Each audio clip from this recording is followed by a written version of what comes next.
Hello family, grace to you. Once again, this is Greg coming to you from FaithsMessenger.com. Today I want to talk about a commitment to excellence. A commitment to excellence. And I apologize up front for using the Raider tagline, but that's going to be our subject for today. I'm going to make a statement here that more than likely most of you have heard before, but I just want to make it up front. And that statement is, there's power in the name of Jesus. And I make that statement to remind you that it's going to take the power of God for us to live lives of excellence here in the earth.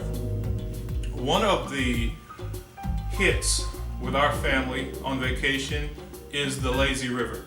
In fact, a resort that doesn't have a lazy river can sometimes make or break our decision of whether we want to stay at that particular resort or not. But for those of you who aren't familiar with the lazy river, it is literally a river that goes around the circumference of the hotel. It's very beautiful. It can be very lush with tropical plants. It may have water features such as waterfalls and whatnot, but the draw to the lazy river is that you can just lay back in a little boat and let the river take you where it wants to take you. It's very scenic, very calming, very relaxing, very beautiful in most instances. But in this lazy river of life, we can't afford ourselves to lay back and enjoy what is perceived to be beauty. We have things tugging on our senses 24/7. We have the images we see on TV, we have the verbiage that we see here not only on radio and TV but also in the circles that we may travel in. We have something tugging on our soul, on our flesh 24/7.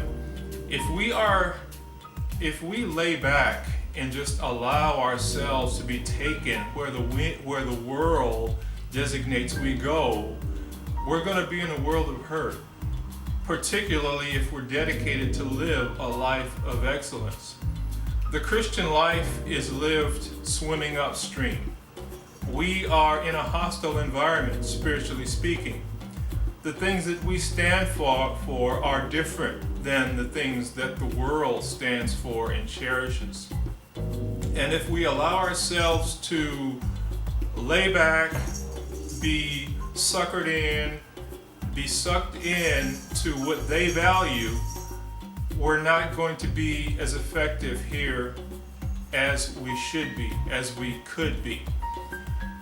The longer I remain a Christian, it's a marvel to me how little church impacts our lives. When you think about it, there are 168 hours in 1 week.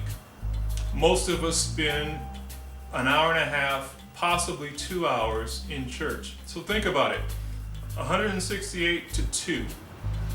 If we are dependent solely on what we get from church to sustain us throughout a week, spiritually speaking, we're already on that lazy river of life, and we're being pulled down the path of destruction. Church is great. We should go to church. But church is just the very tip of the iceberg when it comes to spiritual enforcement, spiritual reinforcements that we need to sustain us for a week. So if your mindset is, well, hey, I go to church, I get enough, spiritually speaking, I'm a good Christian, no doubt you are a good Christian. I don't know you, but I would venture to say if you're watching this, you're not out robbing banks and killing folks. You are a reasonable person, a reasonably responsible person. But when it comes to living a life of excellence, it's going to take more than 2 hours a week of spirituality in order to attain that goal.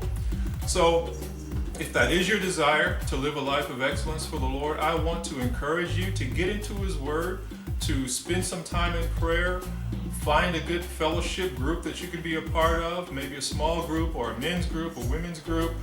Do something more for your life and for your growth and for your spirituality other than, in addition to, the 2 hours you spend once a week in church. Get close to God, spend some time in His Word, let that Word get into you and change you from the inside out, and you will be amazed at the excellence you find coming out of your spirit here in the earth realm. Once again, I thank you for your time. If you're not a YouTube subscriber, I would encourage you to become one and receive notifications when new videos are posted.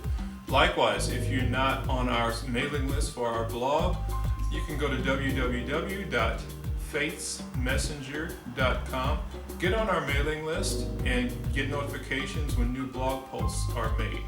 And one last plea I have for you is, if you are a fellow Christian YouTuber, I invite you to join our community located at micro-ministries.com. And what we are a group of Christian YouTubers. We are banding together to generate more traffic for our YouTube channels.